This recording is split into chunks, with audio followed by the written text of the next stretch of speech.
Today I want to talk about chronic illness, and there's a lot of people struggling out there. We see people with chronic illness, with Lyme disease and mold toxicity and heavy metal poisoning, et cetera, et cetera.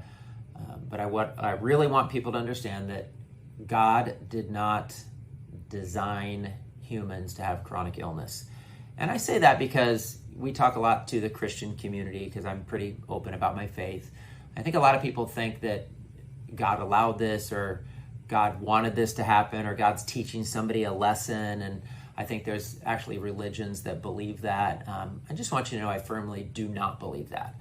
I believe that God is a good designer, and he designed us to thrive, and he created this world for us, and he gave us all the things we need to be healthy and well.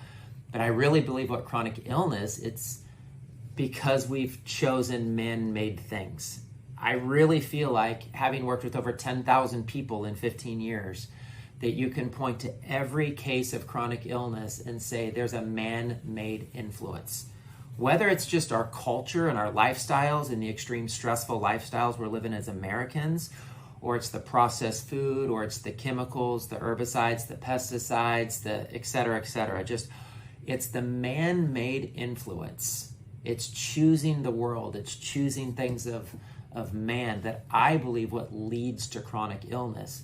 And I have compassion out there. I don't want you to also at the same time feel like it's your fault out there that you have chronic illness and you're like, oh my gosh, like I did this. Like, I really believe it's cultural. I believe it's generational. I believe children have been born weaker and weaker every generation, especially in America in the last 4 or 5 generations.